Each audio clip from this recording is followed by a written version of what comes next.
What's up guys, it's G2 Jonah P and I'm here to talk to you. I mean, it's always great to get a dub, but I definitely didn't appreciate my first match to be against Paper X, but I can't decide that. But overall, it's very exciting to play them, especially because of their playstyle, and we feel good to start our first match ever at Champs with a dub.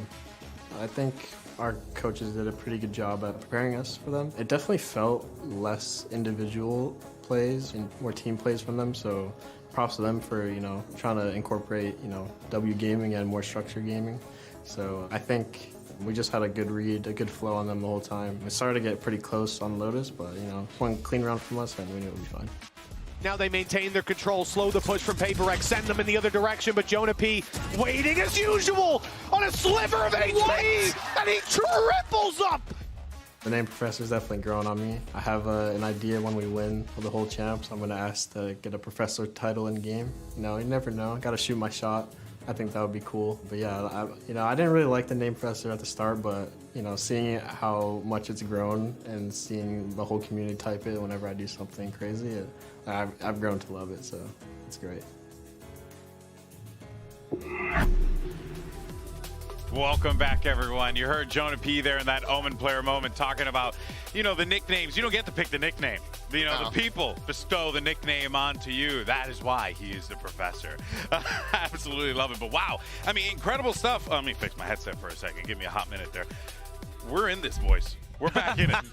We're back in. 6 map per day. Let's go. It's a long good, day of work. honest Valorant today. Hell yeah. Hell yeah. But let's talk about what we saw on this one, man, because the talk of the town going into it, fellas, was the Yoru, right? And Achilles, you're seeing what they were getting with that value. Yeah, and this was from the outset. I mean, granted, yeah, EDG were able to make things very competitive in the half, but G2, I really liked the game strategies we were seeing from them from the beginning. That Yoru ult comes through right there in round 4. Immediately Mask goes on. You chase 2 players out of that C site right into Leaf, who's just counter-taking that space in Garage. He's up in window, and it just lambs to the slaughter for him to go ahead and pick things apart, and the round just falls apart from there. So there's some very good stuff there from the side of G2. Obviously, EDG making this one incredibly competitive. It looking like we were going to be going to overtime for a little while, but right near the end, that economy just getting out of hand for the side of EDG. They just couldn't recover. Yeah, and I think overall there were some weaknesses in G2's game plan, like where EDG was constantly putting pressure, especially with the Neon, on the extremities of the map. Long C, long A were really difficult for G2 at times here. The and flanks that's why, were nasty. Yes, the flanks were great, and just their ability to control that space, using Kong Kong to kind of dash in and out, to get some op shots to whiff and things like that, really did cause G2 some trouble. However, their fundamentals came into check. They came back, they started having these great retakes. The Yoru ults were so amazing, like you're talking about. Every time it had a ton of impact, even if it was on a retake or if it was on just an info gathering mission. It really made it a lot more difficult for EDG to work the map the way they wanted. Yeah, it felt like whenever they, had the opportunities to pop those ults, right, they were getting some kind of value. Hunter's Fury, Viper's Pit, they were finding that value wherever it was, available to them. Yeah, and they were able to pick up the dub there. But one player that we were really hoping to see come online in map 2 was Leaf, and he did just that. Yeah. Absolute turnaround that we saw from him on this one, Achilles. Yeah, I mean, he went from fairly absent on the first map to just full-blown impact, being near the top of the standings there for the team. Yeah, that's right. His first map was so bad. He had 1.5.4 ADR, which is just abysmal, and also the ending of my IP address. But this was just a really good turnaround. But we kind of teed this up. Yeah. That slow start for G2, starting to get the understanding. This was not nearly as clean as some of the matches we were seeing from them in Shanghai, being able to pick up that second map win. But as we get ready to go into 5, we could still follow that trend of just slow start into this ramp up into domination. Yeah, I do think G2's got something with that composition on Haven. I'm curious to see them continue to iterate and grow it. But now we set our sights to bind. I was actually talking to Sideshow about this before, where he was reading the series layout to me. And I was like, I think this is a pretty strong one for G2. Like, no matter what, if they get the map 3, this is good for G2. And here we are, map 3. And Paperton, I mean, you kind of got to side a little bit with G2 on this one. They have a great track record on this map. They're very good at it. So, I don't know. I'm curious to see what the community thinks. I'm with you. I felt that way going into Icebox, though. I felt like their fundamentals, their structure, would get them over the line against some of the quote-unquote messiness that, EDG brings. However, EDG had some good ideas to counter it. They were able to kick some doors in, find some opportune moments to catch G2 off guard. So G2 here, they play the standard Bind comp, and they played it to perfection. They were undefeated in Stage 2, and America's on it. And they weren't just undefeated, they were destroying teams. I think the closest scoreline was like 13-8. Like, they are phenomenal at this map, but EDG also very, very good at this map. They switched up their comp very recently. They have the Fade in there now, so the biggest difference is going to be the Initiators. It's going to be Fade versus Sky for both teams, so really curious to see if they can find ways to get some value with that Fade versus kind of that long, deep control that the Sky gives you. I mean, they were able to get the win, you know, in that opening series here of the group stage on Bind. Yes, a little bit scrappy, but still a decent victory for the side of EDG taking that foot. So I'm curious to see how this one looks, because if they can level up their performance, if they can kind of get back into that magic that we were seeing from them on Icebox, where everybody was going, you know, fragging out of control, Smoggy, Kong, they're at the top of the standings, and then Simon and G2 creeping up in that second half. If they have that level of firepower behind them again here on Bind, they can close this out, but this is going to be the ultimate challenge. Icebox was a bit of an hors d'oeuvre as we get ready to go into this. You know what, though? You get a situation here where G2 does have a lot of film, you know, on how they play this in officials. So there could be something that EDG could lean on potentially in their prep work. One would have to imagine, because you're damn well sure G2 prepped for this one. Yeah, I mean, EDG has been, so far this event, very, very good with their anti-stratting. I mean, Muggle's done a great job with the squad, getting them ready for what the other teams are going to bring, and you're absolutely right. I mean, it's something we saw in Icebox. It gave them grief because there was such a good read. You had already shown it once this event against Paper Rex. And like you said, tons of data on this Bind for EDG to work with and try to take this strong map away from their opponents. I mean, one player that we haven't touched on too much is Icy. We mentioned him there with the Yoru, but he had a pretty good performance on that Icebox, carried that over into Haven. If he's going to continue on that level with this race, the G2 might just be set up for a victory. So Kong going to have to do that much more work to really try to outdo him. Yeah, we're on the precipice of a massive, monumental achievement here for VCT China as a region, right? Going clean in the day with Trace moving forward, EDG potentially moving forward as well. And with Trace doing that, they were the first Chinese team to be able to make it out of groups as a first seed. It's always kind of been that second position. Yeah. EDG might be able to match them. They can't beat them to that achievement, but they certainly can tie it up. Yeah, but it's going to be a tough challenge for both teams, but it couldn't end any other way. Let's get ready for map 3 and send it over to your casters. Brendan, Sideshow, one final time. We're going to be finding which way this series ends up landing as well. And, you know, best of threes. Typically, at this point as well, we're finding that map pools are getting tested as teams are getting pushed to the brink of them, which sounds odd to say, right? When there's only 3 maps played. Normally, you'd expect that to be reserved for best of 5s. But when you have all the maps being shifted and changed just before you go into champs, in before playoffs, not a lot of time to prep for, you end up with holes in your game plans and unexpected results when you reach that pinnacle, that third and final map in series. And there's a really good reason why people talk about G2 having a little stumble or maybe starting slow and then closing out strong. The narrative is they drop the first map, second map is close, dominate the third map. You want to talk about the last 3 months, G2's win rate in third maps in a BO3. They're 6-0. They have not lost the third map of a BO3 in 3 months. Yeah. All year, sometimes narratives we spout, they are correct. yeah. All year, they're 8-3. It wasn't really a narrative that was around before May, but since then, the numbers, they speak for themselves. The more time you give G2 to warm up into a series, they do end up dominating towards the end. I'm not sure how much EDG are going to be thinking about that. Obviously, the teams just take it one map at a time, one round at a time. But if they VOD review and if they look back, that end of Haven was the opportunity. They need further opportunities, and they're going to have to do a lot of hard work to get those further opportunities on Bind.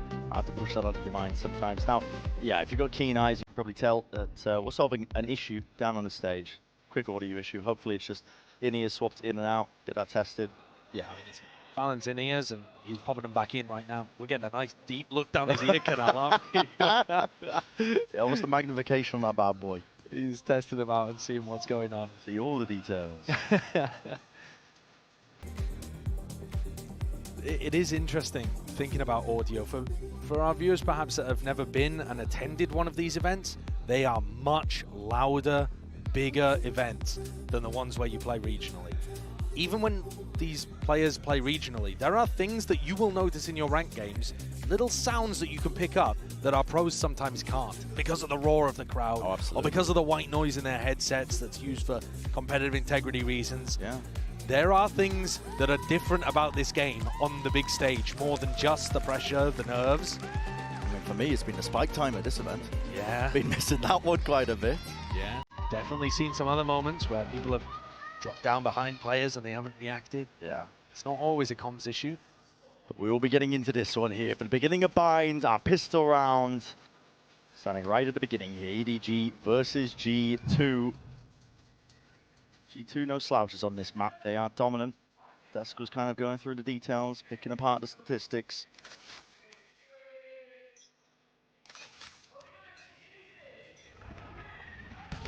Early smoke in their face though. That fakes the fact that EDG are taking short control. We can see not the case. G2 are right up behind it now. Up and over. Wingman going to be escorted in through the side. A bit of spam into the smoke makes Simon think twice. He could have potentially denied the plant there, but it's going to go down into the next. That's really good work. Spam into that smoke stops the plant denial. This map, the A site, all about plant denial. That just removes that crucial element of time. Mosh pit util. Nate's going to be rebounding here just to try and get Icy out of there. Regaining control of lamps as well. Adding 2 for Nail. EDG Joe, they're going to be setting their sights now over towards the forward section. See if they can take the fight through with the flashes, and heads are turning, facing away. G2 are dominating now every position. Leaving Chichu the last one left to do so much here, but Icy with a running gun shuts him down.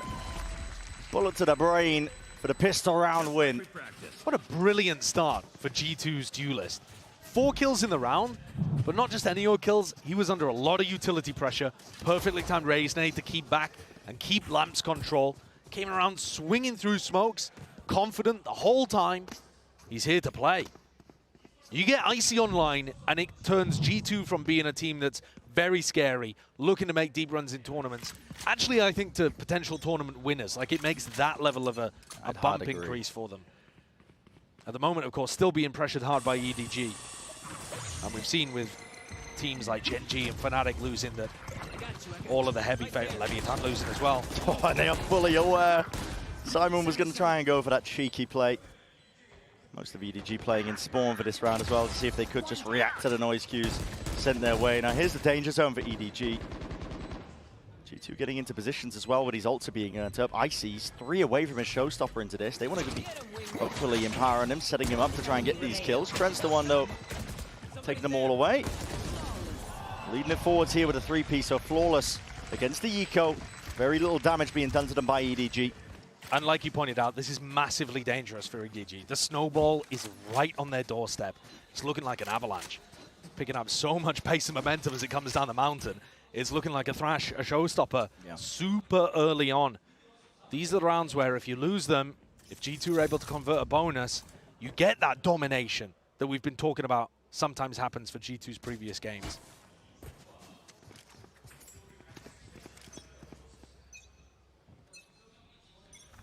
Looking like Trent's going to be playing just to reinforce Icy's position to start with, but could play for an ult orb later on in the round. A bonus round with potentially a bit of bite behind it. I feel like we're actually noticing less and less teams go for that obvious run towards an ult orb at the start of the round. It's just too predictable for the defenders to think about.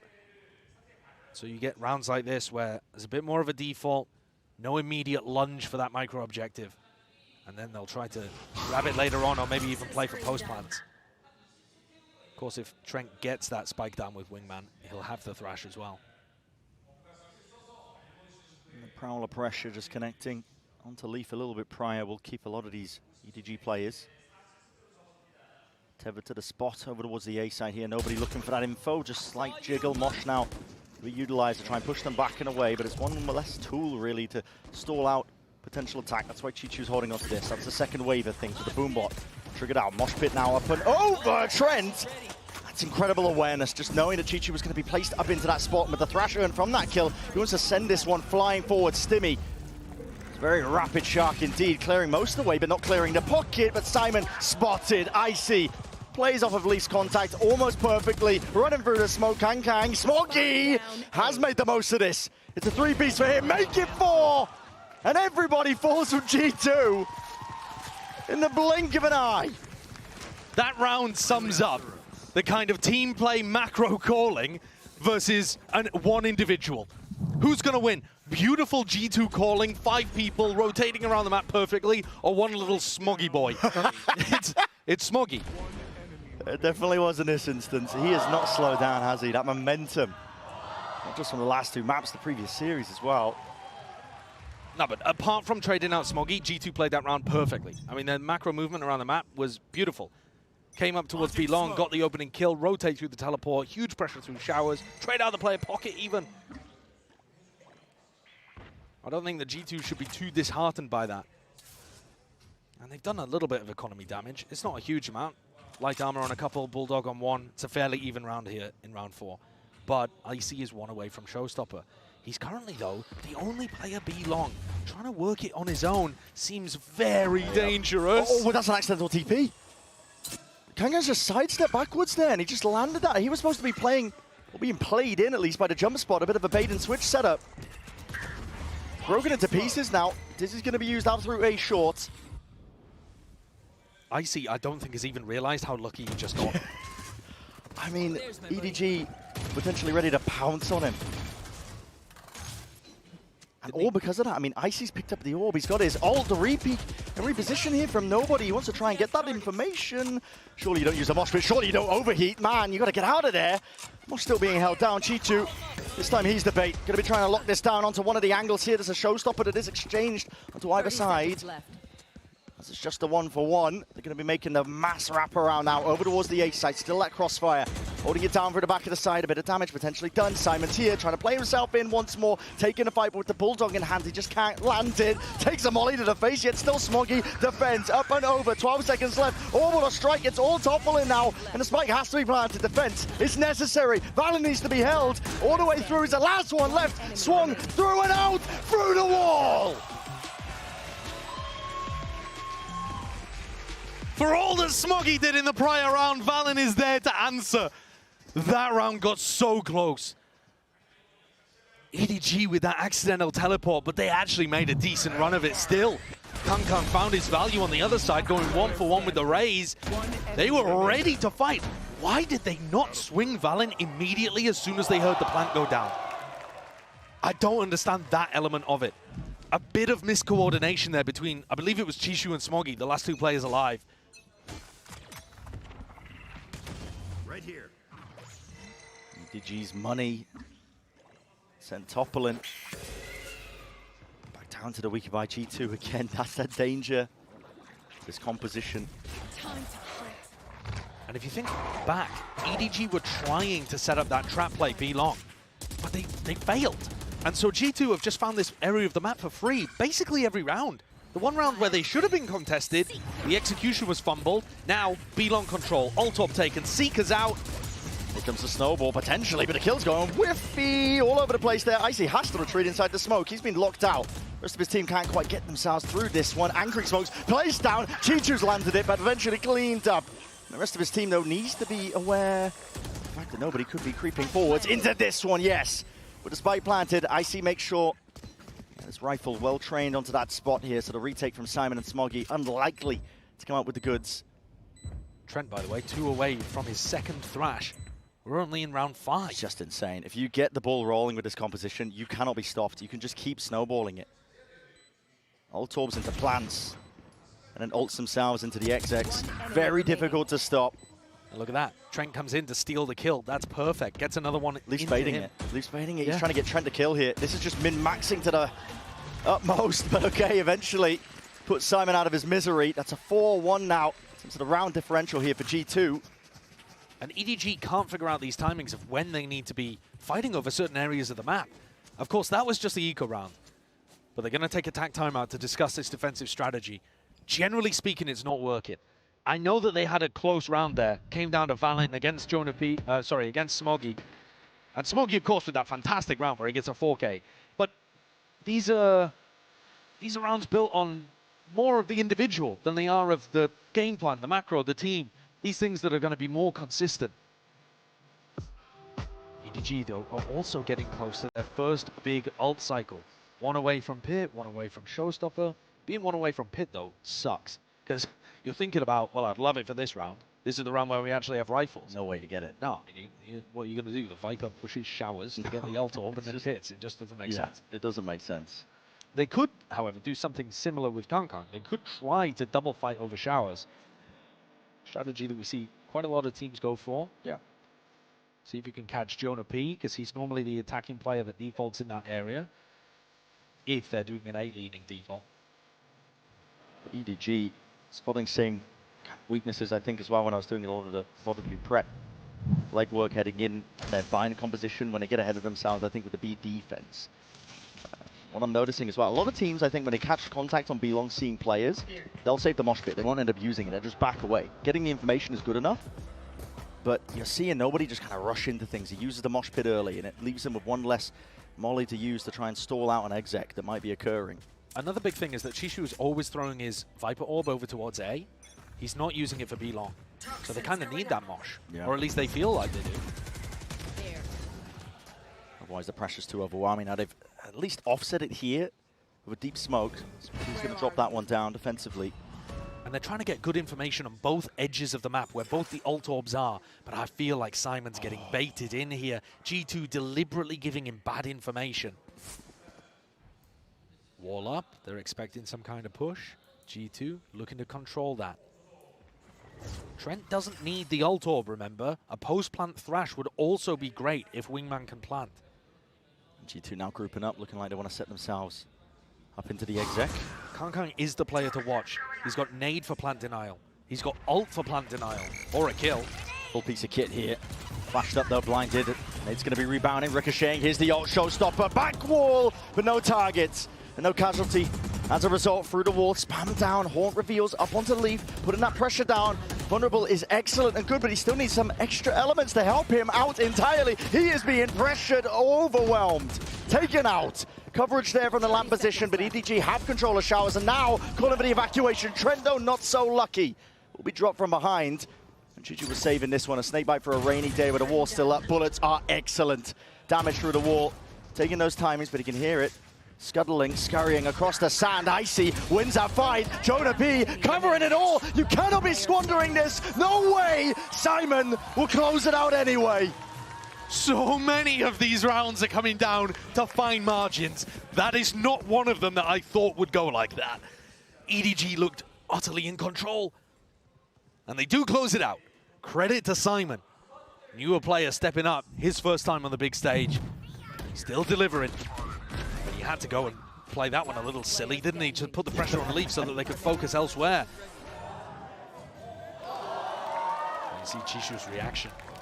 EDG, though, one of the reasons that round worked is they got the plant denial working on A. They had nade, they had the molly actually coming out from Smoggy. Smoggy hasn't even bought molly this round. Yeah, not quite.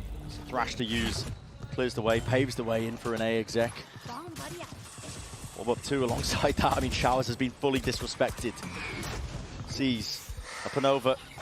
Man, not worried about that one, but a nade. Icy's got to be concerned. Satchel and around. Bit of bungee cord in play. Will survive. And the plant's down crucially here for G2 now, but the second wave of things ready. Prime, Simon scatters it. Forwards now with a Nightfall. Thrash wave 2. All to push them back in a way. It's a cacophony of util. It's the mosh pit of nobody that gets that first kill. Advantage, Leaf damage done again through the wall. The pit to just try and play EDG right back into this one again, but the bodies are toppling. Players are falling. EDG cannot hold a candle right now to the rifle play and work right through Leaf. Even with the pressure, he's overcoming it all, and they all are falling. G2, a chokehold onto that A post plant, not letting EDG in. No plant denial for EDG. No showers control for the Chinese squad either. And so G2 are just able to run in down short, have perfect post-plant positioning. Valen sat back with a molly, one away from the orbital strike. I mean, how are these players supposed to retake when they don't have a stable area with which to play from? Oh, and that is a bit lucky, I think. Finesse, bro. My movement is giving them... Okay. I was waiting to see if we caught the thing that his movement was giving them. A lot of trouble, I think. Couldn't clear him out of that corner. Walkabouts for Chi-Chu. This guy, he's a demon with the Sheriff in his hand, especially when Kangkang's there to help him out right from the side. Shot fired. This will force potentially a pace increase out from G2, but instead, again, they cut the noise. Bit of discipline here. Just the slightest of pause, enough for them to full rotate out through the TP. Seekers as well. Leads it to an open sight. And already push it in through the spawn, I see. He's taking liberties with it. Kangkang's a danger man with that rifle in play, and with him toppled and dropped. No more towards it. One now for the ace. Simon is miles away. I don't think Icy's getting this one, although if Simon did go through showers, you'd have to cut out the middle to make a clip out of it, wouldn't you? But, but certainly a different energy in here for G2. And mirroring a lot of their previous rounds. Here it comes. Yeah, will we see it? And ticking away, Simon's cutting it up close. He denies. It's a funny moment. Not funny for Simon. Not funny for EDG. As every round ticks up for G2, there'll be a little voice in the back of their heads thinking, should have closed it out on Haven. Yeah. Had the chances on Haven. The missed opportunities. Could have been a 2-0. I mean, look at the aggression that they're going for here. This is how you get into spots where G2 steamroll on map 3s. 6-0 in the last 3 months when it comes to the final map of a BO3. Icy has run away with it. He's 13-5. And like we were talking about, the ult cycle has never stopped. No. It's a runaway train. Just keeps generating, man. Perpetual motion machine. I've seen those on TikTok. Last satchel clear. Can hear the util being pulled out. It's Chi-Chu and nobody already using their mollies. G2 don't want any part of it though. Instead now moving over towards the A site. Feeling content that they may have just pulled rotations away from that area. Showers now, that deep push. Icy with a showstopper. Looks to potentially open up the round. Opposite of the namesake. Through the smoke. And Smoggy is no more. Leaf potentially hearing that sound cue and calling for it. Yep. All the noise being made. Opened up Simon. Back to the world. And at this point, EDG, gotta save these rifles. There's no more money left to play with. But also EDG looking like they don't have a plan. And honestly running out of a bit of hope as well. You can tell in the way that G2 are playing, they know they've got this. Yeah. They can feel the wind coming towards them. They're outplaying EDG, running circles around them. I mean, again here with Jonah P's positioning, but nobody comes out on top. We need to see something, maybe from an individual, like Smoggy's 4K earlier, that re-energizes EDG and gets them back into the game. Either that, or some kind of tack timeout to get a strategic change on things. They just haven't been able to stop the plants from going down. It feels like G2 are constantly in these spots where EDG are backpedaling and having to make, you know, solo plays like here where Simon just gets caught alone in showers. More smiles on the G2 players. I mean, you could feel it. The vibes were taking a turn even in some of the replays we were looking at towards the end of Haven. You wouldn't think that's a team being pressured. The potential of losing the series, but now you can see why, taking it one round at a time. It's worked out nicely, and EDG, there's no timeout called. Maybe they're the ones talking it through in that short amount of time as well to try and cook up something here with a stimmy. Satchel, flash as well, sets up Icy. Good nade. Nicely, yeah, the nade is nice. Sees. There's a little bit off the mark though. No connection for it. Leaf was low. If Trent gets inside Thrash or Jonah P gets inside the dog, there is a Brimble on the other side. Contact replay, I want to get ahead of most of this already, but do they have the weapons for the job? Nobody. Not long for this world. Can't survive in the middle of it, but it isn't a cheeky play. And a nice one, just to try and call that one up and cut up the timings that G2 were trying to take. At this point though, again choked out. Another round that they basically have no chance in. It would take something momentous from Kangkang. He's found a timing. He slipped past. Leaf is down, and so is the pit, but Valen's immediately there to respond in through the back of the site. Leave it just down to Simon. It's been good for the clutches in the past. Newcomer to the roster. This is too much to do. Sheriff in hand. It'd have to be An improbable and impossible play. And he knows it. Where are you? Haunt over. Doesn't even spot him. Doubled up. Discipline. 1 HP and a dream. But it's an 8th round for G2. And a nightmare for EDG. If we get some of that aggression, though, coming out from them when they have rifles in hand, ults to work with, maybe that'll end up being the key. They did find quite a nice timing there. I'm not sure that G2 were ready for that timing necessarily. But without rifles in the hands of Edward Gaming, the G2 players were just able to react in that spot and win the fights anyway. Dude, sorry, Nate. I actually don't know how, bro. Okay, Jacob's 15-5. And that is so true. Icy taking over, 15-5. It's easy to play when you've got a star player putting out performances like that. And we were expecting it from the other side on Kangkong. This is the adjustment that EDG are going for. Any signs of the util as a C's being held, Kangkang's there with a showstopper. Anytime you have ults like this and there's a deep smoke, it also looks like a sand crunch. So, as Valen's reading into this round, he's thinking short's dangerous, sand's dangerers. Waits it out low. Prowler catches it. Trailblazer alongside the boombot. It's a C's and a nade. Again, at least the C's was good, but the nade just a little bit too deep. Banks it off to the side now. Reposition from EDG. They want to try and take up that shower's control. Kangkang's still there. Has the ult waiting at the minute mark, but there's no signs from G2. They want to take the TP pivot. The spike was already leaning over towards his speed direction, and a lot is asked of him. Orbital strike through the back. He does land the kill. Needs to lock down his position, though. In and out through. Find space for the rest of his team. Mosh Pit's going to be landing with 40 seconds left into the round. Full side control. Thrash has already been picked up, right? Trent, I think, has it. 30 Yeah, there it is. left. Yeah. So this is going to be the repop. Wait for the second wave now. Straight through, up and over, not broken, but the timing taken across it. His rifles in hand. Nobody in Chichu. To try and put a stop to all of this. Kangkang through the TP. Might have touched down enough still. 15 seconds. Nobody not clear, but eventually is. 12 left. Time is of the essence. G2. They stretch it to the finest of details. And Simon again. Spike planted. Asked to do so damn much. No crossfire setup, but you know, as soon as Valen has taken that contact, the swing will be there from Trent. It has to be a miracle. It will not be the case. A 9th round for G2. It's amazing the way that G2 are able to recover these situations. EDG had a stack on the B site. The Thrash found nothing. Kangkang is coming through behind them with a showstopper as well. Can't believe it.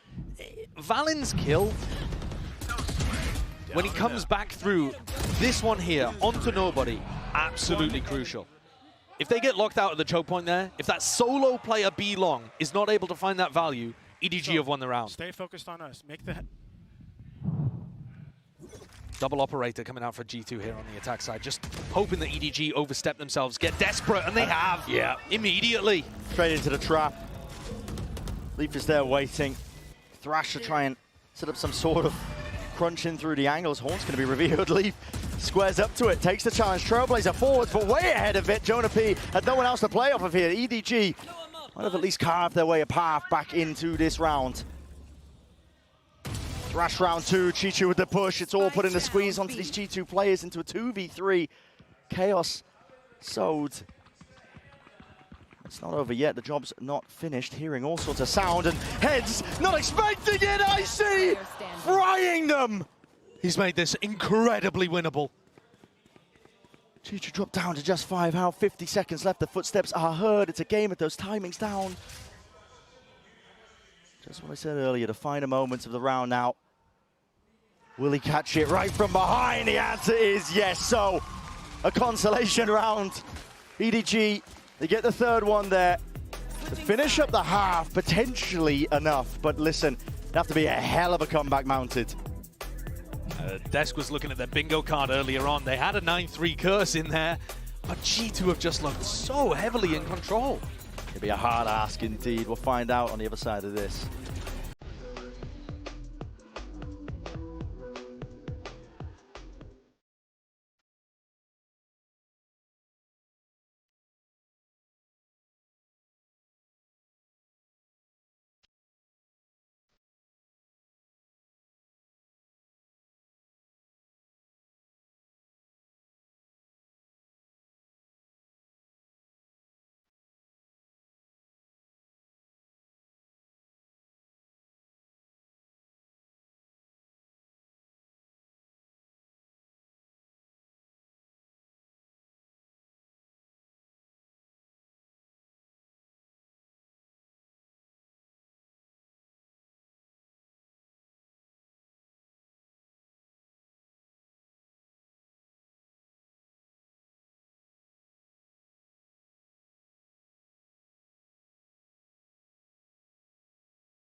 G2. A 9-3 scoreline sets them up beautifully for the wrap up, the finish here into the series as well. Against EDG, don't get me wrong, they've been tested, pushed to the brink, but it's all about how you finish. And Bind here, I mean, G2 looking unstoppable right now. Think about this tournament overall. Gen G, favorites, ended up losing in groups. They're not out yet, of course, but lost. Fnatic, in my opinion, second favorites. They've also lost. I would have Heretics. Many of the community had Leviathan in that kind of spot, and also G2. A lot of these teams have looked shaky, and yes, G2 are getting pushed in these maps. But if this one ends dominantly, you gotta have your eyes on this squad as another one of those potential candidates to lift the trophy later on, to go on some kind of run. It's the crazy thing about these big events, especially champs, where it all culminates at the end of the year. I mean, G2, you can't exactly call them unlikely, or a dark horse, I would say, to potentially get that trophy, because they have been good in their own region. And they were excellent in Shanghai too. They only ended up losing to those finalists. And see if EDG can get a pistol and make this one a game. Grouped up now with a Dizzy, and the Haunt not being broken. Already Icy rebounds that nade. As soon as he hears the wingman, that will be the plant denied from the plant. See if they've got a second wave of things here, or if EDG just want to evacuate. Grouped up, hesitation in their step, and now going to be making their moves over towards the B site. Should be open for the taking. Leaf gives up a lot of this space onto the off angle. G2 just wanders right into it. Happy to take that fight now, but G2 not willing to slow down, but not anticipating the full wraparound. Beautiful round from G2. Spike planted. Leaf was even anticipating that there was a lurk happening over there. Pretty rare that EDG would be going through the teleporter without having some info on the B side of the map. The crosshair placement was not there, and G2 cleaned up. Crispy round, lovely ghost aim. Now EDG are gonna have to win plenty of rounds here and start a serious ult cycle to get back into this one. Gonna have to showcase us that their attack is a lot better than their defense. But that's the first step. I think it would also have to come with somebody like Icy cooling off. Yeah. And individuals on EDG stepping up. Felt like at the beginning on Icebox, it was all those EDG players coming up with the big rounds, the 2Ks, the multi-kills. And never being shut down for it. Haven't really seen that. No. G2 making the most out of the round, just trying to squeeze out every little efficiency. Deny the orbs. Poor Trent's lucky to be alive. The goal in rounds like this, just stack as many ult orbs on your players as you can, and then see if you can deny them on the other side too. Yeah, definitely. G2 is a lone one taking that fight, even with the better weaponry. So the 1v2 in the favor of G2, even with Valen down to the single digits. Go button's called. Hard clear into the corner, just the shoulder peeking. And you're right. All the goals for the eco here of G2, just deny at the orbs. I think they've done a good job. You're looking at the ults that are most likely to come online for EDG that could potentially start a comeback happening, and it's Thrash. That's the one that I always look at first. You just get it up so quickly. You're trading people out, you're getting spike plants all the time.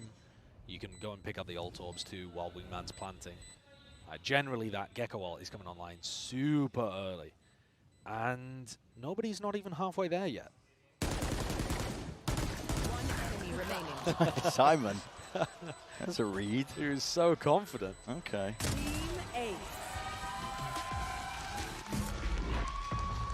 Really the only thing going wrong here for the EG in that round, they didn't quite get the ult orbs that potentially they were looking for. To again get that war machine chugging like G2 managed to do on their own attack. But it's all good.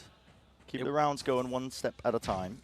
Yeah, it won't matter if EDG can find an individual to step up in this and carry them over the line. You know, somebody like Kong Kong, who has the only real rifle out of the group. If he comes in here and hits some blinding entries, this is going to be a fight on showers. He's got his opportunity. They want to go for this one. Valen, early smoke drop down. EDG are holding the util here. There's a nade, there's a prowler. It's all pressed forwards here. Now Icy is going to get squeezed And with the Stimmy in play as well, close range weaponry at short work onto the hold. G2 going to find this one a bit of a struggle. Mosh sent preemptively. Allows Trent to break that wingman. He's worried about the spacing and positioning. He's already lost track of most of this one, but with the horn broken, spam through the box as well. He's still alive for God knows what reason, but eventually cleaned up. Bonus round for EDG. Looking converted, looking good. Nobody sticking a plan, prioritizing to try and get his ult online. Jonah P off from the flank now. Player positioning of these EDG a little bit separated. He's going to try and play that one together, and Smoggy will just isolate the fight himself, take matters into his own hands. So these are exactly the type of steps that you need to see EDG taking if they want to try and even up the scoreline. Yeah, if there was a path to a comeback, we're watching it. The run through with the Stim Beacon and the Stinger ended up being massively important there. I was putting the attention on the Kankan, but he got traded out, double kill for Simon. They death-balled up, ran through showers, and Trent's positioning towards the back of triple, it was riddled with bullets. No safe place to stand. It forces the timeout out of G2. Maybe a glimpse really into, there's not too much again you can read into tactics. We're only 3 rounds in onto the half. Yeah, I mean, I think you can make some small read in terms of how grouped up they were on that side of the map. I think that was 4 players running through shower there. Yeah. Which is a pretty unusual way of playing.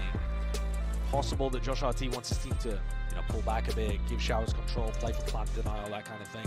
When you watch the way that nobody uses his wingman, I mean, they took showers and he just sent little bro in on the wild escapade a solo towards mission. default. Yeah. Stuff like that can really mess up a round if you're thinking about post-plant positioning before plant goes down on buy. So there are some small things that they could maybe be reading into. And I don't mind an early timeout in this position where you're ahead and you're trying to stop the comeback from happening. Because the earlier you nip it in the bud, the quicker you stop big things from snowballing out of control. And again, eyes, attention onto the Gecko ult. Is this a showers crunch? It doesn't look like it. No one on G2. the receiving end. Yeah, G2, normally you want a player to try and break this haunt. Yeah, they're just looking to get the orbital strike online. Again, looking for plant denial. I think that's going to be so key here to the way that G2 are playing their defense. It's key for every team, of course, but seems like we're going to see G2 trying to play a more passive look to the defending side. Focus on putting the EDG in bad spots. EDG going to be creeping and crawling now over towards this B site. B's up close here, wants to try and take that fight. Bullets lay it down. Not enough for the kill though. A lot of damage. It is a lot of damage. Soften them up for Trent, but question is, can he do much with it? Just playing, peeking out of the smoke here. Found himself corner window of opportunity. EDG want to go over towards the A site now. There's no players there yet. Leaf could easily take a timing through this Viper orb. Not just that, I mean, he's got a, if there's signs of life from EDG, if they just try and go fast off of this one, he has his own molly to try and slow them down, a snake bite in the back pocket. And Icy's now there with an aid. This looks like it has some danger to it, I'm not going to lie. There's a snake bite. Slowing down the approach. It's the weakest players who are first through. They're trying to take that point of contact. Kang really separated from his team now, and weaving in and out. It's just spraying, then praying away. Rewarded though. Coming up with the goods. Coverage has to be there, and it finally is. Valin shut down as he seeks to deny that plant. Nade was strong though. Brought Shishu down to 33 health. And here comes a flank. This kill, so important. What's ahead? Patience, patience, patience! Blade! Trent barely there. Grabs the kill in the end. And all this sound and pressure is being made as well. Simon doesn't know which way to look. Satchel's through and plays him in! It's disaster for EDG. And Smoggy is the one who now has to pick up the pieces. 1v2. Time played, time ticking. Smoggy's out wide. A tap, a stick, coverage. Trent lands it! With a bullet to the dome. It's an upset round in the making. Completed fully. Thrifty win to get that 10 for G2. Doesn't Trent know it? Just feeding into the crowd there, knowing that they've just pulled off a huge one to stop that momentum. You could see that disaster occurring in slow motion. The weak players, like you mentioned, going in first, getting hit with the vulnerable as well. Leaf barely had to peek. and he caught that first kill onto nobody. Mastercard Thrifty puts G2 right back into it. Look at this death ball from EDG. Nobody watching Sand, nobody watching Fountain. All 5 players grouped up on A to go for a slightly delayed A execute. That complete intent. Try and get this plant down now. It's overwhelming with the ults. Icy's avoided most of this though. Tucked safely. Up in the smoke. Underhanded with the nade again. This is going to be denying the plant surely. Nobody. No way. Wingman survives. Intruder back in the site though. That is overzealous by Kang. And there was that punish in sight. Thrash through and out detained. Even now Simon. He's pulled it back out of nowhere. Simon? Gotta see that one again somehow, somewhere. What was looking so damn dangerous. Leaf now not offered much in terms of opportunities. Spraying right through the wall. Simon finishes it with the secondary shorty. Hidden gem for the EDG team. Gotta see that. He pushes through by the look of things and just swings back sight and deletes 3 of them. But he seems like it was very unexpected.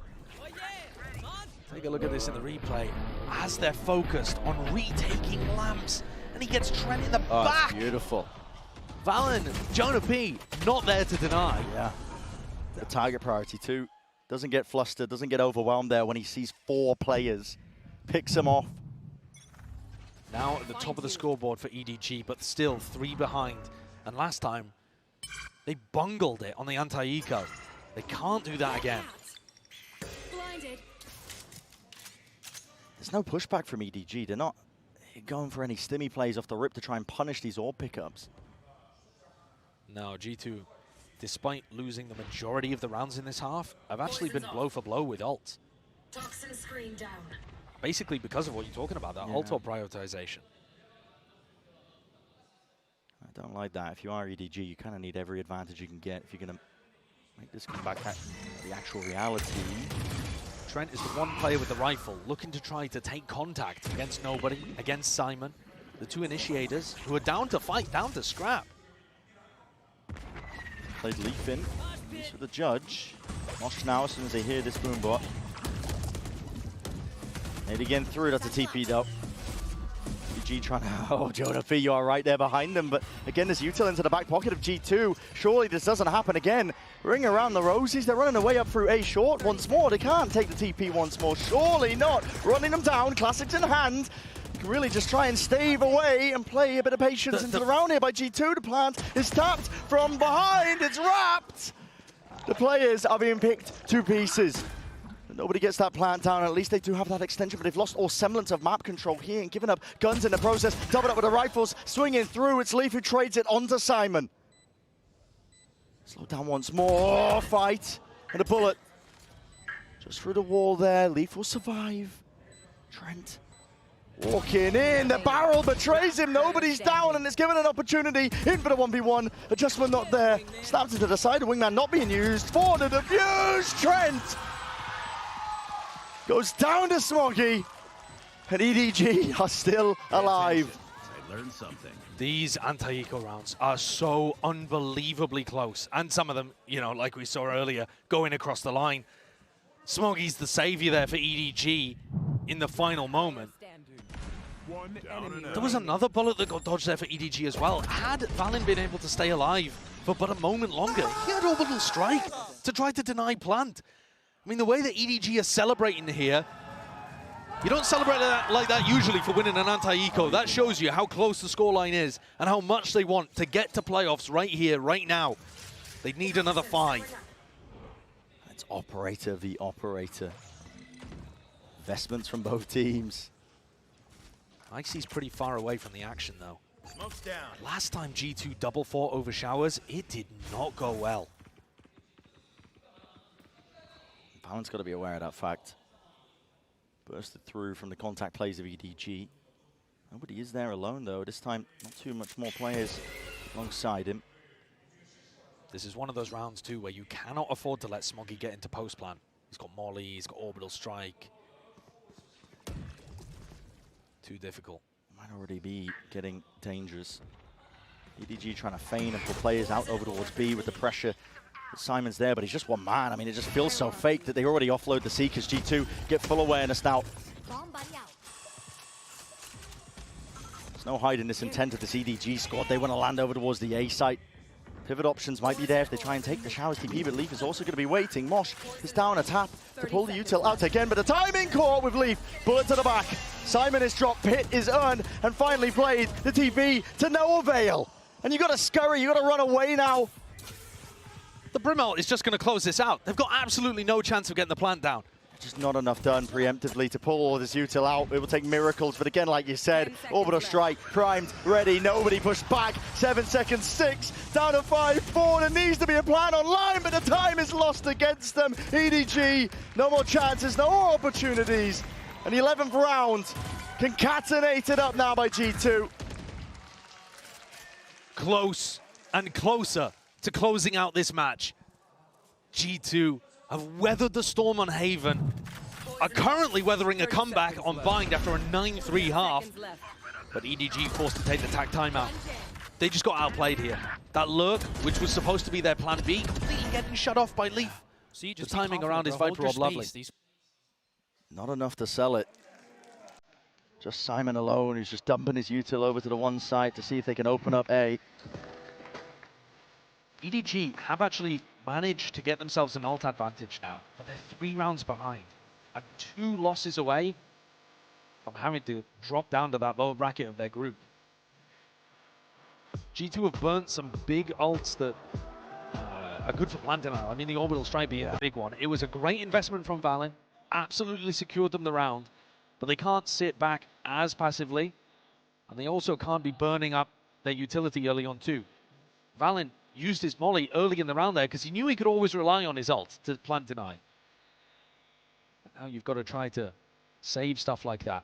And Icy, I think, is going to be particularly important if G2 want to close. He's got to find himself in the right place because he can't rotate around as much. He's got the op in his hand. And he needs to be there to stop any push from EDG, that showstopper. Got to find value. Has to be posted up. I think EDG, it is more important than ever to dodge this op. Follow the utility that doesn't get broken. Try to push through smokes because he's not going to be opping behind a big smoke. Might be running straight into it. Leaf committing his own orb here. Be used to cut up any sort of aggression in through and out of Hookah. Sees it, signs of life as well. The Haunt, at least the Prowler, I should say. Excuse me, shot missed, orbital strike, out and around here. Icy with the rocket! No way! Insanity with the movement! Kang. He's dodged and ducked and weaved. The fast play from G2 will be punished with a molly at the feet. Cooking them alive in the process, but the rifles are the one to claim the day. Simon delivers all that damage. Valen, too much to overcome. A rapid play by EDG. Lovely punish as well. You know that the operator is not going to be in that spot. You've just heard the Viper Orb go down at the beginning of the round. And not just that, Leaf beefed his movement. I mean, if Leaf manages to jump out of Hookah there backwards and get that snakebite off, maybe this could be different. Maybe Kang could have been shut down on the route out. As it was, you make one mistake, the whole house of cards falls down. That's what Valorant's like at this level. And G2, that mistake has now caused them to be on an eco. A 4-stack over towards B, exact opposite side that EDG are going for. This is looking like the gap might close to 1. A lot of presence now and pressure to apply it over towards the A site. G2 have been good at least denying some portion of this one when they're on the right ecos, but the players are not in the right places at the right times. I see. It's definitely going to be falling here. Satchels. Bullets flying his way. Ult's even committed here. Yeah, I'm not a big fan of that. Yeah, nobody feeling like he has to use it to try and clean up most of this round. Maybe just evidence, I think, of the frantic nature that EDG are operating under. It should be cleaned up, should be. Carrying a lot of weight. Valendo isolated into this spot. Tries to pre-fire it into the corner. And rifle bouncing and hopping up in place. Simon once more puts a close to that round. EDG, they are crawling closer to equalizing, at least in this map. The lead is looking very rough here for G2. On a nice edge, only 1 round separating these two teams. But EDG, I think a little timorous there in terms of how they use their ults. think you needed to save those for some big... Rifle rounds that are coming up. Burning them on the anti-eco when you'd already got the plant down. G2 are going to take a tag timeout, so EDG have some time to think about this, but I think that's a bit of a waste personally. EDG losing a potential ace up their sleeve that could have been so helpful in these final few rounds. But for now, their eyes are set on the path ahead here. They forced G2 to take this tag timeout, forcing G2 to come up with the answers. Despite how close somebody's eco rounds have been, G2's money has just been getting knocked down consistently. Lunch money stolen, shoved into a locker. It's been the new kid, Simon, who's been doing a lot of the shoving. Just moved to this school. God, he's a quarterback too. The size of him. 22 and 13. The player brought in, looking to add a bit of firepower, a bit of a different skill set to EDG, moving the calling over to nobody. And it's working.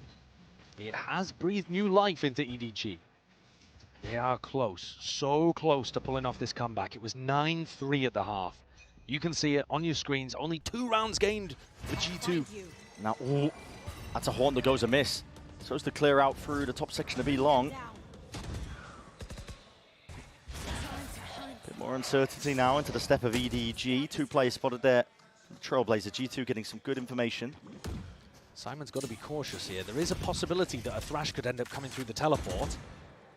You see that G2 are looking to clear out short. Here comes that Thrash. Yep, re-clear. Detainment catches onto him, but again, there's that reinforcement arriving. EDG, they want to try and put a stop to this one. Nade around IC.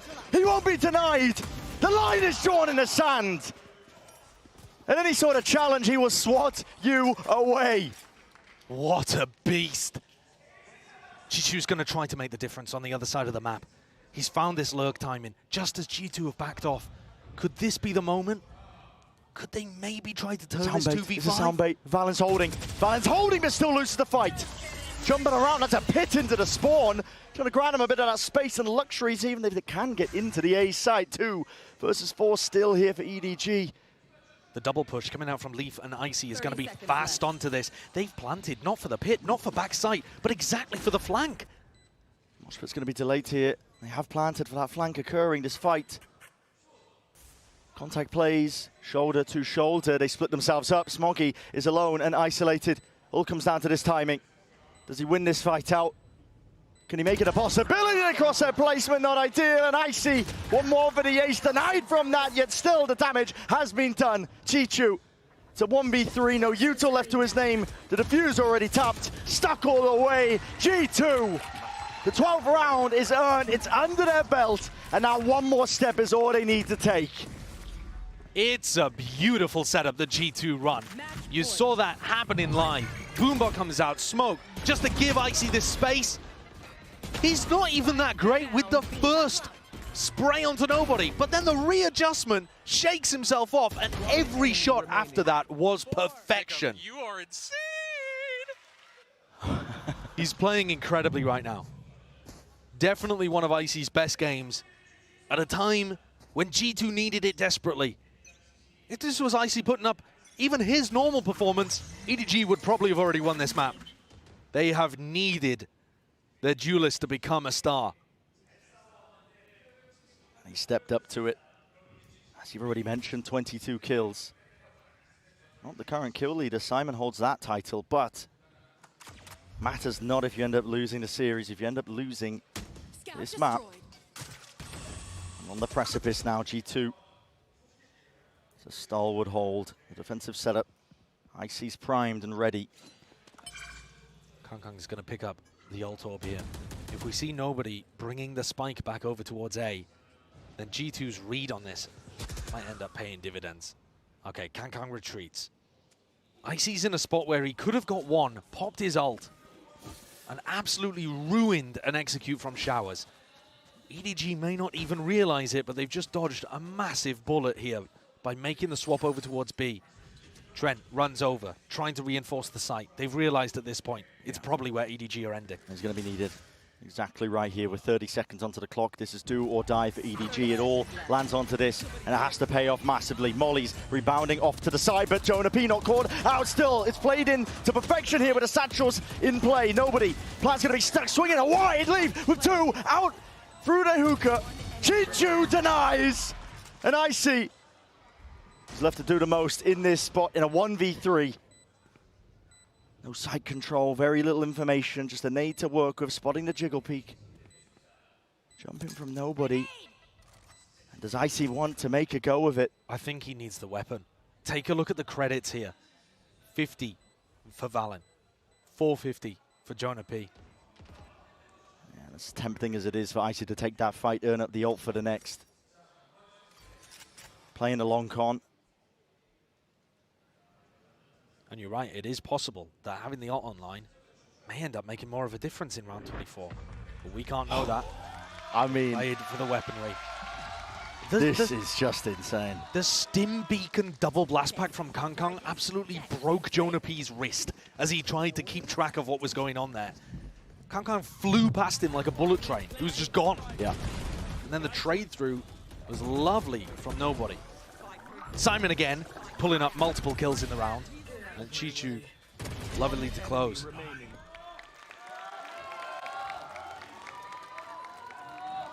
Round 24. It's do or die. OT will knock down to the lower section of your group.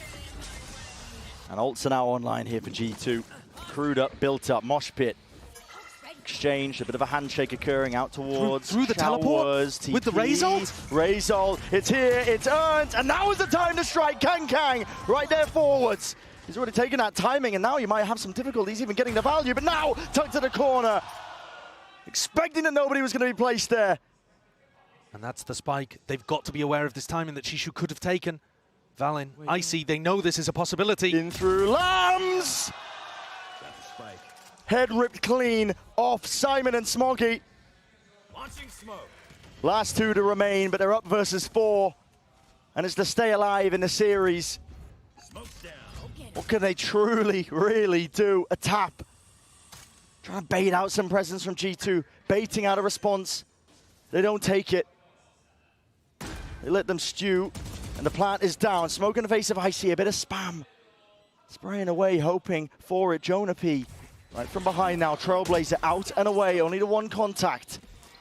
Jiggle speak is good here. Sees a little bit better, and a fight taken, squared up to Simon. He wins it. Win cons potentially there, but the position is so damn obvious. EDG would need a miracle. They need it now. Smoggy to deliver, potentially no. G2 deny it all.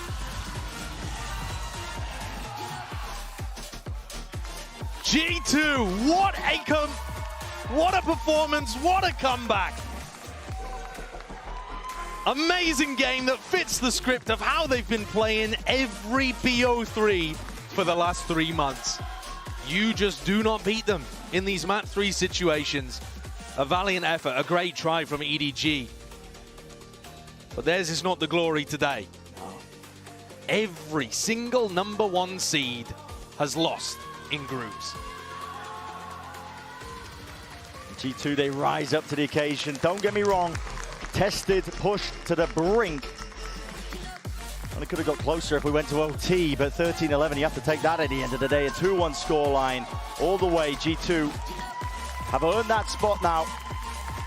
Moving forward into the playoffs, and maybe, just maybe, it's their time to shine, going from strength to strength. I think you've got to be paying attention to this team.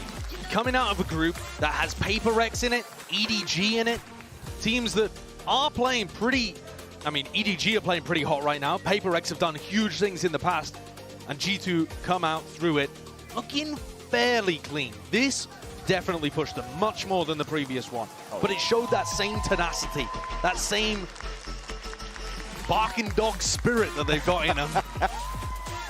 Resilience, right? Yeah, to get past the difficult times and push forwards. It's just there for them. And again, I think with all of these #1 seeds taking L's in the groups, win streaks of teams like Fnatic and expectations for teams like Gen G being wobbled a little bit, the time is right for somebody like G2 to step up and have a big performance. They're going to get their shot in playoffs. Exactly. Already setting themselves up for success, just getting through this match. Battle worn and tested. And another potential matchup that might face EDG. If Paper X are able to get through their game against Foot, EDG Paper X, you can't get past it. I mean, it is inevitable. It feels inevitable at this point. My God, this is explosive. Beginning to end. These teams are pushing each other.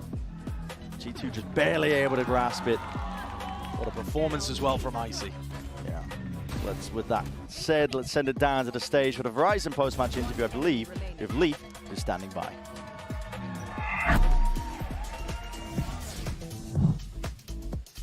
Hello, it's time again for the post-match interviews, and I'm joined by G2's Leaf. GG, Leaf. Good game. What a game, close game too. 네, G2의 리프 선수 만나보겠습니다. 원했던 EDG를 상대로 오늘 결국에 플레이오프 선출권을 드디어 가져왔습니다. 쉽지 않은 경기였던 만큼 이제 뭔가 중국의 넘버원 시드 EDG를 만나본 오늘 경기 소감부터 들어보도록 하겠습니다. You made it to the playoffs. Tough start, rocky start, but you came through and got a win against China's #1 seed EDG. What are your thoughts on the game today? I think that there were some issues that we had that I can't really say, but I think that, you know, there were some problems in the beginning and we started a little rocky, and then Haven, even then we had to come back, and then on Bind we were in such a good lead, but I think they played very well, and I think that, I mean, I think we showed a lot of resilience in, you know, the adversity and stuff like that. So I'm just really proud of how the game went, to be honest, because we closed it out. We didn't choke, so it feels good. 이제 초반에 좀 이슈가 있었지만 얘기를 할 수는 없지만 이제 초반에 조금 그런 실수들이랑 이런 걸 만회하고 이제 헤이븐과 그 다음에 바인드에서 우리 팀이 이런 팀이다라고 컴백을 잘 보여준 것 같아서 오늘 경기 결과가 만족스럽다고 하네요. 그리고 말 나온 김에 헤이븐 후반부터 이렇게 좀 다시 컴백을 하면서 G2가 승리를 가져가게 됐잖아요. 좀 어떤 이유나 전략의 변화를 줬길래 이런 컴백이 가능했던 건지 좀 궁금합니다. Speaking of like the changes and coming back mid-Haven, what changes made that possible for you guys to like bounce right back? I think just discipline and also just like realizing their win condition. You know, we played a very out of the ordinary comp on Haven, and there's some problems that we, you know, like there's some problems on that map in general. Like I feel like the fact that like teams are known for rushing a bomb site every single round and just, you know, winning a game is kind of crazy, but I think we just fixed the mistakes and just held our nerve a little bit, and it just made it pretty easy. 이제 좀 헤이븐의 우리 팀의 좀 문제점을 좀 잘 파악을 하고, 그리고 원래 뭐 헤이븐의 좀 독특한 오늘 조합을 갖고 나왔기 때문에 뭐 맵의 그런 좀 특유의 특징들도 있었고, 이모저모 어떻게 좀 다양한 접근법으로 전략을 좀 다양하게 해서 우리가 컴백을 성공한 것 같다라고 이야기를 하네요. 그리고 이제 플레이오프에 선 진출을 하게 되면서 조금의 여유가 생겼습니다. 이제 플레이오프에서 다음에 만나고 싶은 팀 또는 그리고 뭐 어떻게 좀 준비를 할 건지도 좀 들어봐야 되겠습니다. You have a little bit of a break until the playoffs. Which team do you want to meet? And also, how are you going to prepare for that? If not, if you don't want to mention that, you can just say, oh, I would like to do something. I mean, we're gonna have to see who comes out of, you know, like second seed in every single group. I'd really like to not play an NA matchup, to be honest, because I just feel like domestic is just not as fun as playing international. Right. You know, in general for playoffs, I know we can't play them first round, but like Trace would be super cool. I think they're showing a lot of creative stuff. And then I think DRX would just be cool just because of like being in Korea. And I haven't played against those guys in a long time. Obviously they changed rosters since I played them back on C9 in lock-in. But I think it'd just be fun to have that like kind of rematch. 이제 좀 아무래도 원래 아메리카스 출신에서는 만난 팀들은 다시 안 만났으면 좋겠고, 그리고 트레이스도 오늘 되게 창의적인 플레이를 많이 보여줬기 때문에 좀 재밌을 것 같고, 그리고 홈그라운드인 DRX 팀 로스터를 변경하고 나서 킥오프 뭐 그때 락인 이후에는 만난 적이 없기 때문에 그 경기도 되게 기대된다고 합니다. G2의 리프 선수의 인터뷰 만나봤습니다. Congratulations again for your win, Leaf. Thank you for the interview. Thank you. All right, we'll be back tomorrow with more Valorant action. Bye-bye. Bye-bye. Oh man, it's a late time here in Seoul, South Korea. Let me see. 11:24. Santissimo. All right, I am joined by Icy. My brother, congratulations. That was a slugfest, huh? Yeah, it was quite a series. The last two maps, like, yeah, all rounds, all 24. Yeah, were you, I mean, look, we know EDG is a phenomenal team, right? So you guys were very much aware of that going into it. But I guess, you know, mentality with the team, like, were you guys just very gung-ho? Because I know you guys, like, have a more of a cautious optimism at times, having known you for a little while now. Yeah. Or were you guys like, okay, let's just take it one round at a time? Or were you like, no, we're going to win this? I mean, we wanted to always like stay confident, but just make sure it's not like too overconfident to where we're over peaking. So just making sure we're like staying disciplined, just playing our game plan out, and it worked out. No, for sure, for sure. Yeah, I want to know, it's like your first time going up against EDG. What did that feel like? What was that team like to go up against? I mean, everybody knows they're kind of crazy. You know, the China region in general is well known for being a little bit unorthodox, let's say. How did it feel playing against them like live on the server? I mean, they played a really good game. Their icebox looked really solid. All the rounds were like really close. Yeah, I mean, like we've scrimmed other teams as well. We scrimmed them in Shanghai. We scrimmed them, and we also scrimmed Trace. And like I kind of knew Trace were going to be demons going into this. Oh, so like, you had the intel. Yeah, we knew they were doing really well against us in scrim. So. Damn. Okay, I got to show you the pick'ems in a little bit because you're going to be blown away by what the community rated Trace at. It's pretty mind blowing. But I mean, you were absolutely electric. And look, I know we've always had you even yourself have talked about it just being fitting more into the G2 system, right? This is to do this and whatever, blah blah blah. But nah, you were cooking this game. You felt great. Do you feel like you're getting that mojo? You feel like you're getting that energy up because it's showing in your gameplay? Yeah, I'm feeling a lot better. Like start of season, I was not playing as confident. So now I'm just going into these games just feeling so confident. Was it because of the fact that you were like coming in and there was a lot of expectations, or I think a lot of it was like me like kind of not going for the plays I like used to go for. I'm in a better system that I've never been in. Josh is a really good coach. He's just like teaching me to be disciplined, don't go for too much. Yeah. And as a duelist, it's kind of hard to find the perfect in between. For sure, for sure. Hey no man, right? Do what brought you to the dance though. Okay, always remember that. Always remember that. What about for you guys? For this event, like going from Shanghai to coming pretty close. You guys had a great tournament. Your run came short there in the lower finals. What do you think it's going to take for you guys to, get over that hump, get to the grand finals, maybe lift a trophy? Like, what's going to be the difference between then and now? I think in Shanghai, like every team like needs a losing experience. You can't just win every game. So I think those losses in Shanghai are building us into a better team. And we learned a lot from that. And I think going into this tournament, we know what to improve on. And like we've been improving on it already.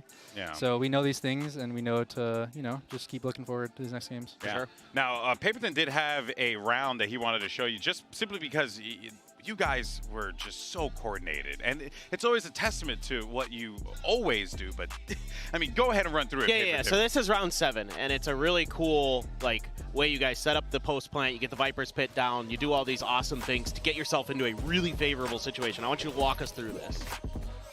If you remember. I'm looking up. Yeah, let's see. All right. So you get naded out of the corner. Yeah, with the C's there. Great movement. Yeah, it was like delayed timing on that. That was kind of got me off guard. And then they nightfall you too. Oh, this is the round I got fade ulted, and there was a mosh in U-Hole. So we were thrashing through U-Hole, I think. Yeah. I just ran through the mosh, but I think my team got me, Yeah, they had your back. I was trying to capitalize off the second thrash usage. Yeah, they definitely had your back on that one. That was a really good post plan from us, just close it out. Only me dying. How much are you putting it? Because it seems like these post plants are very well coordinated, very well rehearsed. But how are you dealing when things don't go according to plan? I mean, it's hard to say. We were down big on Icebox, and we were just kind of making sure that we're sticking to our game plan, keeping the same confidence. Even if we're losing, just to keep the same game plans, just make sure we're, playing the same game that we always play in our scrims and practice. Yeah, I mean, I saw the Icebox and I'm like, I don't know, this looks good, but it seems like EDG did a lot of homework on you guys' Icebox, and now you guys got some stuff that you got to work on, I think, moving forward. I want to also show you the pick'ems powered by AWS here because Trace had a 10% chance of qualifying. That is crazy. We can see on the other side, I mean, your group was, which I think a lot of us have really deemed the real group of death, is Group D, because it was always going to be a challenge there. But you had mentioned Trace before. What was it about that team that you knew they were going to be demons coming? I mean, they just have insane aim, I swear. When we were scrimming them, we were just really caught off guard. Yeah, really. I was not surprised when I saw them qualifying for champs. And these wins, you know, like they're really good teams that they're playing against. Yeah, but are you surprised that they did it against Aspas and Leviathan? I think that's pretty surprising. You know, Lev beat us in the grand finals. They're looking good there. Yeah. And to for give them, you a little pause at all, you know, you're like, oh, they beat them. Yeah, oh, boy. this is kind of crazy. We were kind of mind blown before this game. I can imagine Valen just be like, yo, man, that's crazy. You know, that's wild. All right, well, we've been doing a bingo all day of things that would happen throughout the day. You know, bingo is the thing that us old people do. And we have one final thing to cross off because, my friend, you gave us bingo with the G2 win. Look at you. So not only you win, and we get the horn. Yeah. So we get the bingo. Mission accomplished. What do you win at home?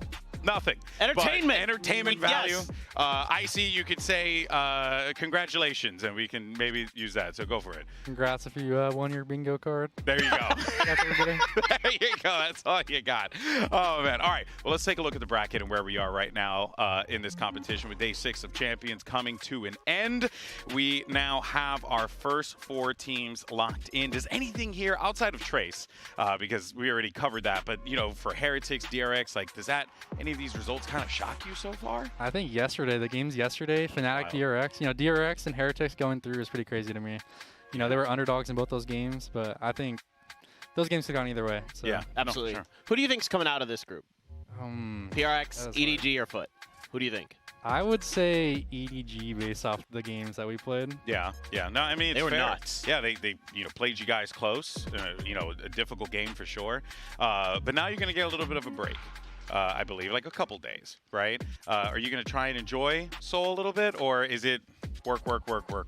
I think we're going to do some exploring probably. Maybe we'll check out some new food spots. You know, my girlfriend's also coming in town. Okay. So nice. Okay. The other G2 girlfriends are coming. Oh, really? Okay, well, you got to make sure you hang out with them. All right, because my wife was going to come and she was like, nah, you're working like 80 hours a day. So there's a great river down by City Hall that you got to go to. Great date spot. See, we're trying to hook them up over here. You know what I mean? We got the boys covered. Hey, I see. Congratulations, man. Always a pleasure to talk to you. It's late. It's way too late. It's 11:30 at night, and I'm way past my bedtime here. So I'm going to need to go to sleep now. But coming up tomorrow, we got some excellent matches. We have Sentinels versus FPX, BLG versus Crew. Icy, you want to give us a little analytical prediction? Who do you think's going to win each series? I will be watching those from my room, just enjoying bucket of popcorn maybe. I think that's really close. Yeah. I think Sen could take the first game, and then probably Crew looking good. Yeah.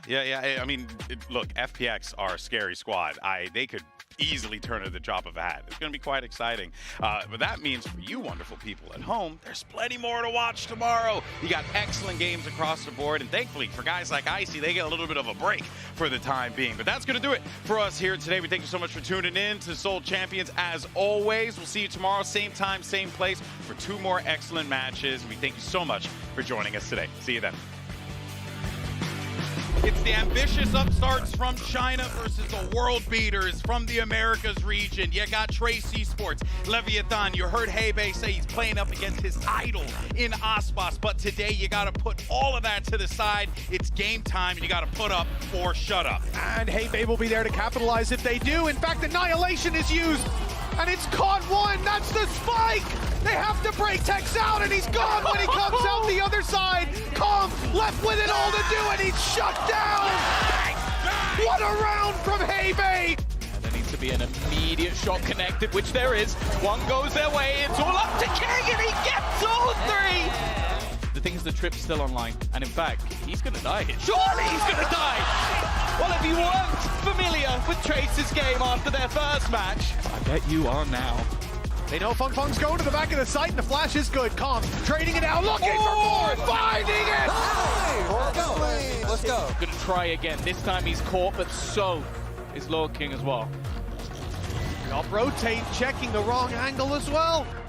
They know exactly where the last man is, but he gets the jump again. The defuse isn't underway, tries to stop it from getting that. And while doing so, takes his 4th kill, 13-9. It's not over yet for the Leviathan fans. He's been good on the headshot. San, he's good again! The double up! Bianche tries to pull this back, put the pressure on, try to split them in 2, and that's exactly what they've done. The jump up from Aspas, it's already halved, and a double swing to close it. It got way too close, but the recovery is there. It was immediately broken, but it doesn't seem to matter. The time now starting to tick. Many problems. The first shot connected. They need a little more, and he's gonna get it as well. Leviathan needed a hero, and it seems like it's all over. Gets that first spot, but now they know exactly where he is. They're gonna try and play this, and they almost line up, but almost doesn't win anything. There was a man who said that Americas would never be beaten by China. It's time to take a seat. The question on everyone's mind is, can Kong and EDG manage to pull one through and dethrone and take the G2 boys off their pedestal here? Well, I can hear the footsteps. Lovely sidestep. This G2 team that's normally so good at shutting down stars, they just cannot steal. I mean, cheeky. He's right in their face, they're flashing and overhead. Simon is swinging wildly into them and still returns with 2. He's to try and isolate some of these fights. Done so, 1v1, all to survive, I see. Let's go. Well, might be a bit of that false information. Oh, underhanded Simon. Does come up with the 1. Is he going to be into his space as well? Plenty of targets up and over. Jonah P. Ready and waiting. Trent is spotted. Taken out. Swinging wide. Simon denied, but not enough. 13 to 8 for the finish. EDG. They get it over that finish line. An icebox is theirs. Recon going to be broken, still lighting them up, and the crossfire setups are definitely enough. G2 didn't budge, didn't get rooted away from this spot. Trent delivers a 4-piece, spraying away in rough positions at these players as well. Jonah P up onto the high ground, not enough to collect it, drop down, and straight down. Let's go! Lambot triggers, Jonah P defusing half onto the board. This is for the map. Someone needs to stop this, someone needs to stop this, but no one is there. G2 right from beneath them. They steal the map away. 12 seconds left. It's all toppling now, and Valorant needs to be held all the way through. It's the last one left. Swung through and out, through the wall. Sit down, boy. Let's go. There was that punish in sight. Thrash through and out, detained. Even now Simon, he's pulled it back out of nowhere. Not offered much in terms of opportunities. Spraying right through the wall. Simon finishes it with the secondary shorty. BS EDG would need a miracle. They need it now. Smoking to deliver, potentially no. G2 to deny it all. G2, what a performance, what a comeback. Amazing game that fits the script of how they've been playing every BO3 for the last 3 months. We always take the hardest road. FPX, haven't played you guys yet, but I'm excited to. You guys play some wonky comps. We're in elimination. All we gotta do is come out and play the game. I'll stand up a little bit more, you know, get the crowd involved, maybe get them going. To my haters and doubters, we're gonna keep playing whether you hate me or love me, and I'm still getting paid. Did you get that? So, I'll see you when we win.